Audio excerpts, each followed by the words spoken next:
முதல் வாசகம். தப்பி ஓடுவோம், இல்லையேல் அப்சலோமிடமிருந்து தப்ப முடியாது. சாமுவேல் 2ஆம் நூலிலிருந்து வாசகம். அதிகாரம் 15 இறைவசனங்கள் 13 முதல் 14 முடிய மற்றும் 30. அதிகாரம் 16 இறைவசனம் 5 முதல் 13 முடிய. அந்நாள்களில் தூதன் ஒருவன் தாவீதிடம் வந்து, அப்சலோம் இஸ்ரேலின் உள்ளங்களை கவர்ந்து கொண்டார் என்று கூறினான்.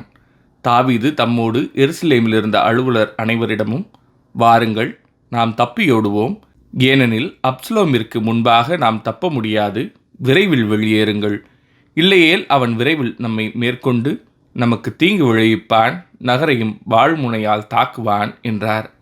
தாவீது அழுது கொண்டே ஒலிவமலை ஏறிச் சென்றார். தலையை மூடிக்கொண்டு வெறுங்காலோடு அவர் நடந்தார்.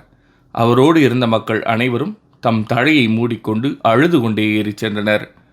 தாவீது பகூரிம் வந்தபோது சவுலின் குடும்பத்தையும் வீட்டையும் சார்ந்த ஒருவன் அவரை எதிர்கொண்டான். அவன் கேராவின் மகனான சிமையி. அவன் பழித்து கொண்டே எதிரே வந்தான். அவன் தாவீது மீதும் தாவீது அரசரின் எல்லா பணியாளர் மீதும் எல்லா மக்கள் மீதும் அவர்தம் வளமும் இடமும் இருந்த வீரர் மீதும் கல்லெறிந்தான். சிமையி பழித்து கூறியது, இரத்த விரியனே, பரத்தை மகனே, போ போ, நீ சிந்திய சவுல் வீட்டாரின் இரத்தப்பழி அனைத்தையும் ஆண்டவர் உன் மீது வரச் செய்துள்ளார். சவுலுக்கு பதிலாக நீ ஆட்சி செய்தாய் அன்றோ? ஆண்டவர் உன் மகன் அப்சலோமின் கையில் அரசை தருவார். இரத்த விரியனான நீ உன் தீமையிலேயே அழிவாய்.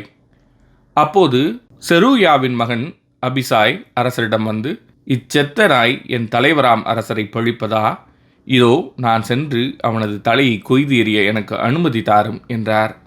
அதற்கு அரசர், செரூயாவின் மக்களே, இதை பற்றி நீங்கள் கவலை கொள்ள வேண்டாம், அவன் பழிக்கட்டும். ஒருவேளை தாவீதை பழி என்று ஆண்டவரே அவனுக்கு சொல்லியிருந்தால் இவ்வாறு நீ ஏன் செய்தாய் என்று யார் சொல்ல முடியும் என்றார். மீண்டும் தாவீது அப்சாயிடம் தம் பணியாளர் அனைவரிடமும் கூறியது, இதோ எனக்கு பிறந்த என் மகனே, என் உயிரை பறிக்க தேடுகிறான்.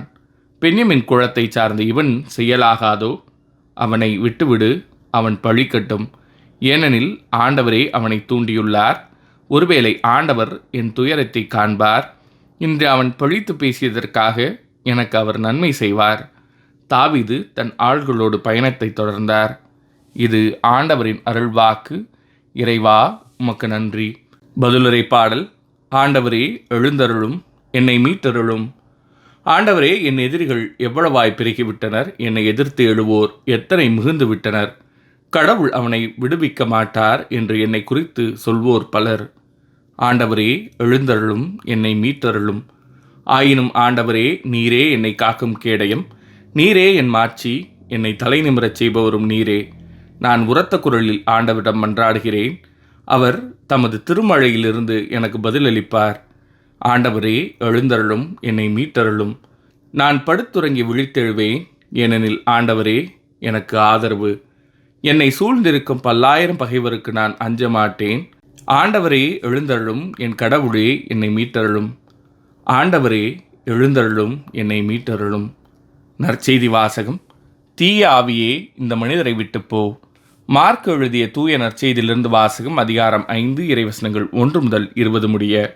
அக்காலத்தில் இயேசுவும் அவர் சீடரும் கடலுக்கு அக்கறையில் இருந்த கெரசனேர் பகுதிக்கு வந்தார்கள். இயேசு படகை விட்டு இறங்கிய உடனே தீய ஆவி பிடித்த ஒருவர் கல்லறையிலிருந்து அவருக்கு எதிரே வந்தார். கல்லறைகளே அம்மனிதரின் உறைவிடம். அவரை எவராலும் ஒருபோதும் சங்கிலியால் கூட கட்டி வைக்க முடியவில்லை. ஏனெனில் அவரை பலமுறை விலங்குகளாலும் சங்கிலிகளாலும் கட்டியிருந்தும் அவர் சங்கிலிகளை உடைத்து விலங்குகளை தகர்த்தெறிந்தார். எவராலும் அவரை அடக்க இயலவில்லை. அவர் இரவு பகலாய் எந்நேரமும் கல்லறைகளிலும் மழைகளிலும் கூச்சலிட்டு கொண்டிருந்தார். தம்மையே கற்களால் காயப்படுத்தி வந்தார். அவர் தொலையிலிருந்து இயேசுவை கண்டு ஓடி வந்து அவரை பணிந்து, இயேசுவே, உன்னத கடவுளின் மகனே, உமக்கு இங்கு என்ன வேலை? கடவுள் மேல் ஆணை, என்னை வதைக்க வேண்டாம் என்று உரத்த குரலில் கத்தினார். ஏனெனில் இயேசு அவரிடம், தீய ஆவியே, இந்த மனிதரை விட்டு போ என்று சொல்லியிருந்தார். அவர் அம்மனிதரிடம், உன் பெயர் என்ன என்று அவர் கேட்க, அவர், என் பெயர் லேகியோன், ஏனெனில் நாங்கள் பலர் என்று சொல்லி அந்த பகுதியிலிருந்து தங்களை அனுப்பிவிட வேண்டாம் என்று அவரை வருந்தி வேண்டினார். அங்கே மழைப்பகுதியில் பன்றிகள் பெருங்கூட்டமாய் மேய்ந்து கொண்டிருந்தன. நாங்கள் அப்பன்றிகளுக்குள் புகும்படி எங்களை அங்கே அனுப்பிவிடும் என்று தீய ஆவிகள் அவரை வேண்டின. அவரும் அவற்றுக்கு அனுமதி கொடுத்தார். பின் தீய ஆவிகள் வெளியேறி பன்றிகளுக்குள் புகுந்தன. ஏறக்குறைய 2000 பன்றிகள் அடங்கிய அந்த கூட்டம் செங்குத்து பாறையிலிருந்து கடலில் பாய்ந்து வீழ்ந்து மூழ்கியது. பன்றிகளை மேய்த்து கொண்டிருந்தவர்களோ ஓடிப்போய் நகரிலும் நாட்டுப்புறத்திலும் இதை அறிவித்தார்கள். நடந்தது என்னவென்று பார்க்க மக்கள் வந்தனர். அவர்கள் இயேசுவிடம் வந்தபோது பேய் பிடித்திருந்தவர், அதாவது லேகியோன் பிடித்திருந்த அவர் ஆடை அணிந்து அறிவு தெளிவுடன் அமர்ந்திருப்பதைக் கண்டு அச்சமுற்றார்கள். நடந்ததை பார்த்தவர்கள் பேய் பிடித்தவருக்கும் பன்றிகளுக்கும் நேரிட்டதை அவர்களுக்கு எடுத்துரைத்தார்கள். அப்பொழுது அவர்கள் தங்கள் பகுதியை விட்டு போய்விடுமாறு இயேசுவை வேண்டிக் கொண்டார்கள்.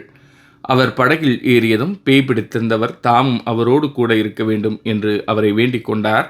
ஆனால் அவர் அதற்கு இசையாமல் அவரை பார்த்து, உமது வீட்டிற்கு போய் ஆண்டவர் மீது இரக்கம் கொண்டு உமக்கு செய்ததையெல்லாம் உறவினருக்கு அறிவியும் என்றார்.